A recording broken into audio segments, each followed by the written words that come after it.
One thing I do want to point out here, I'm going to be drilling these. I'm going to be drilling six holes in the concrete, and those holes are going to be fairly deep. I'm going to be going down about 4 inches or so. It just happens to be the type of anchors that I bought. So before you do this, you want to make sure you know what's under this concrete. You could have buried utilities, water, electrical, whatever, right? So you want to know what's under there before you go drilling holes. I have no buried utilities whatsoever, so I'm not worried about it, but that is definitely something to bear in mind. Yep. Let's talk a little bit about what we got going on here. So I'm using this Simpson's Titan HD anchor. Looks like this, okay? I could have used the ones that are the expanding joint down in the concrete. I chose not to do that because I really don't want bolts sticking out of my concrete when I get done here. I'm not going to leave this here. I'm going to unbolt it. I'm going to put it away.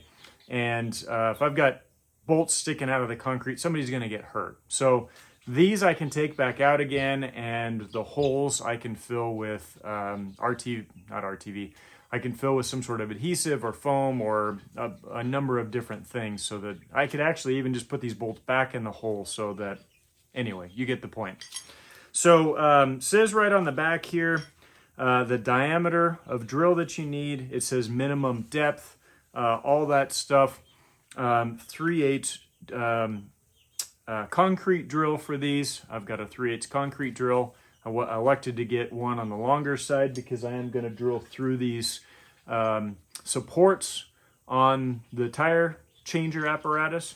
And I didn't have a hammer drill. I got all kinds of other drills, but I didn't have one. So I went ahead and picked up this Craftsman hammer drill that's a plug-in model. It's fairly inexpensive. So anyway, so that's what's going on.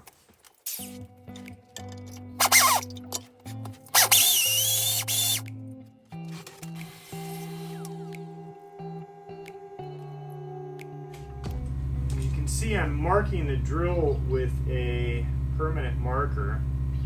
I'm doing that so I know when I've gone deep enough. Ended up getting anchors that were longer than I wanted them to be, but it's what they had, so that's how it goes. I realize this video is not on installing concrete anchors, but you know, when you get lemons, you make lemonade, right? These holes need to be blown out. You don't want any powder in there.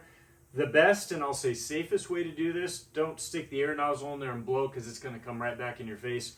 Use a shop vac, stick it over the hole when you blow. Blow lightly with the air nozzle and go in and out of the hole. That'll clean it pretty good. If you really want to get it clean, you can grab a brush and then blow it out one more time. So.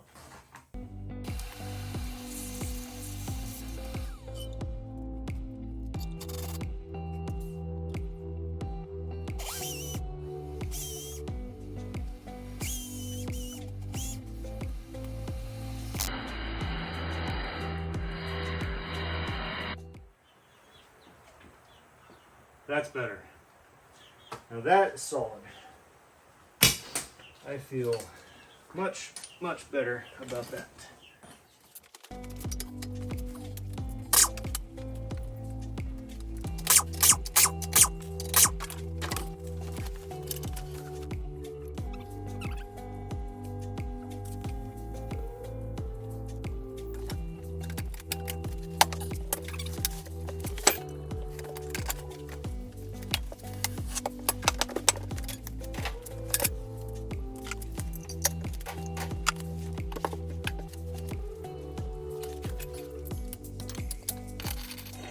One little addition that I'm going to make here, I've got some anti-seize lubricant.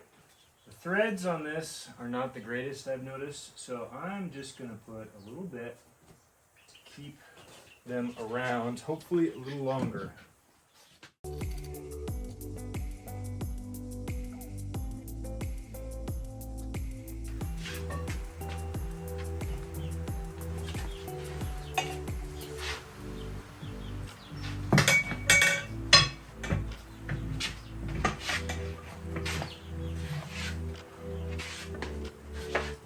Let me just say, that was so much easier.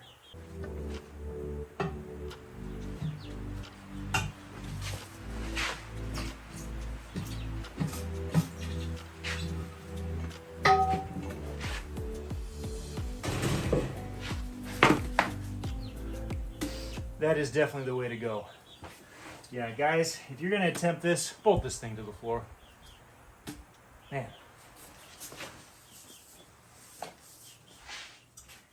There's that TPMS sensor I was talking about. Again, I don't need this, but I'll just leave it there. There's no reason to mess with it.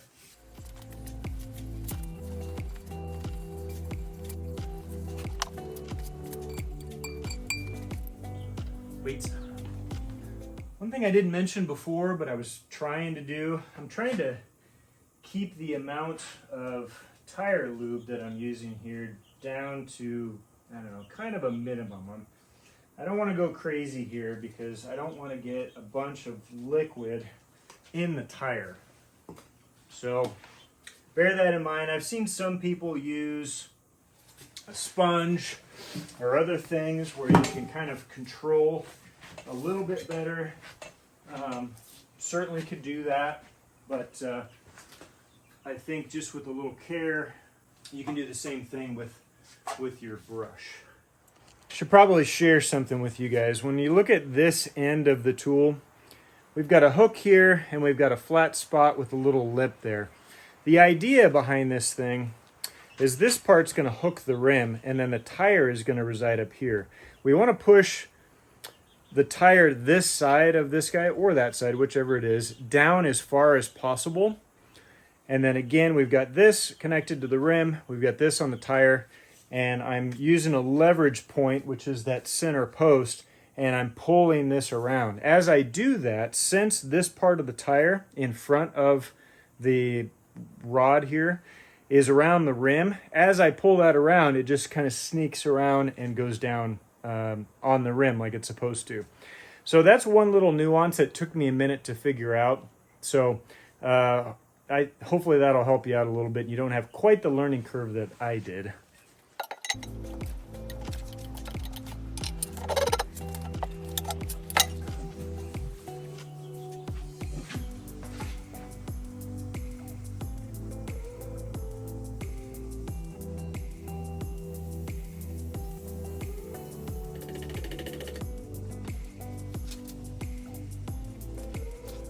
So like I was explaining before, I'm going to kind of crane the tire over on one side. And I'm going to get this hooked on the rim and I'm going to get the tire up against that upper portion. Now, you got to hold on to this when you do this next part, because otherwise it'll flip out of there. And I'm going to start pushing the tire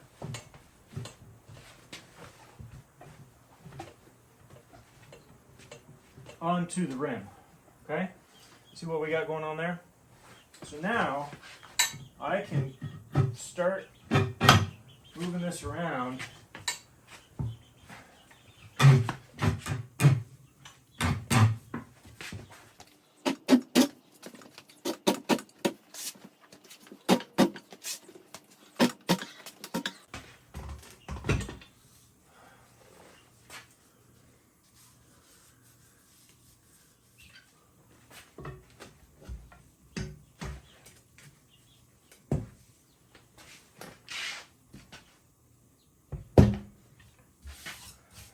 And there we go. Got our new valve core. Don't forget to use the one that comes with the balancing beads. So that puppy, not too tight, just snug. 2 fingers on the tool is probably good enough.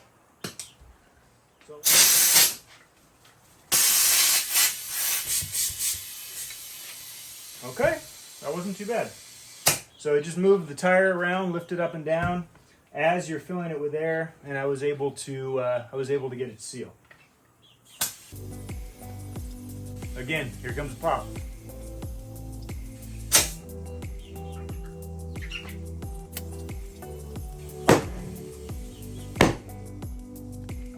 If you're jumpy, you might want to have somebody else do that.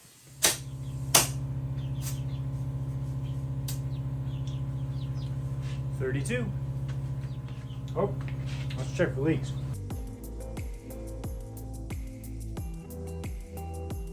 Put a little soapy water in the valve core as well. That's actually a fairly common place for tires to leak.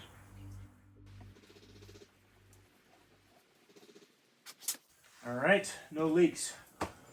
So we're back on the ground and I've got the tires back on. I'm gonna torque these lug nuts. It's important that the lug nuts get torqued. You take the tires back off, you can't just tighten them down with the impact or whatever it is you're using. You need to use a torque wrench. Jump in the owner's manual, it'll tell you what the torque is. Torque wrenches can be a little pricey. This one was very expensive, but not necessary. You can go to Harbor Freight or someplace like that, spend, I don't know, 75 to 100 bucks and get a halfway decent torque wrench that'll work just fine for this.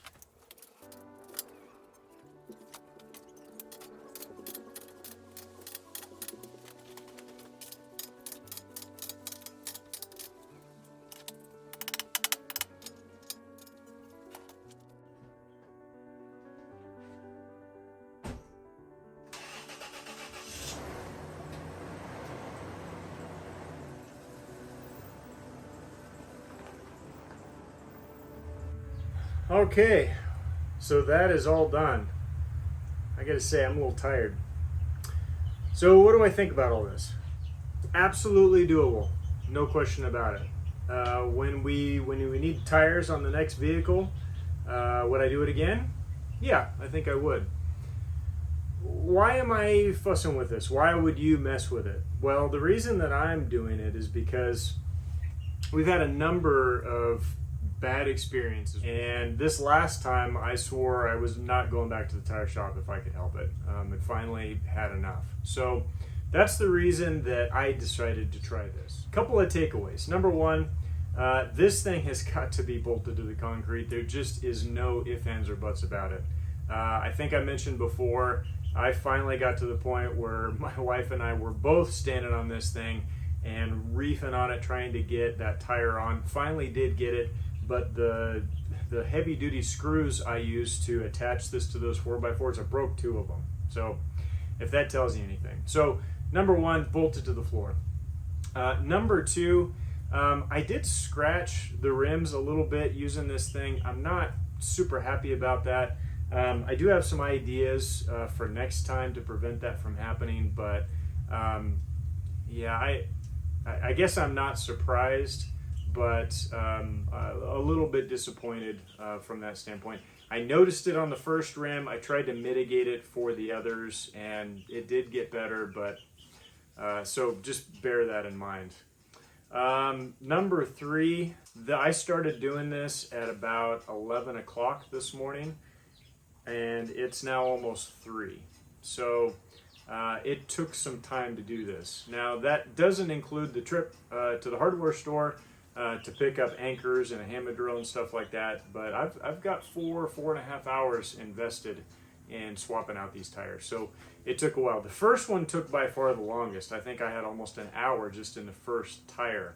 The last one, start to finish, including taking it off the car, 20 minutes. So not bad. I definitely was getting the hang of it, and by the end there, it really wasn't too bad. And then lastly, effort level. As I said, I'm tired. So it wasn't easy, but again, it is doable. This is one you'll have to think about, but if you are in a situation like we are, where just totally done with the tire shops and just the lack of care, we'll say. Again, if that's you, then give this a shot. The tire changer, you can find this on Harbor Freight's website, but I paid $60 for it, $59.95 I think it was. The tire lube I could have bought, it was $40 for a gallon. That's one of the reasons why I elected not to do it. 2, I also wanted to find out if I could do it just with some soapy water. By the way, it worked fine. Let's see, so the tire beads, that was $28 I think I spent for that. I got that on Amazon. It came again with the valve cores that have the filters on them. It also came with chrome valve stem caps that have a little red insignia on the end of them, notifying anyone who might be messing with them that there are tire beads in these tires. So that's that. I hope you found this helpful, and if you have any questions, as always, don't hesitate to reach out. Shoot me a message on Facebook or Instagram or YouTube. I check that often, and I'm very, very happy to answer any questions that anybody might have. Outside of that, don't forget to like and subscribe. Thank you for watching Not So Basic Things. Take care of yourself.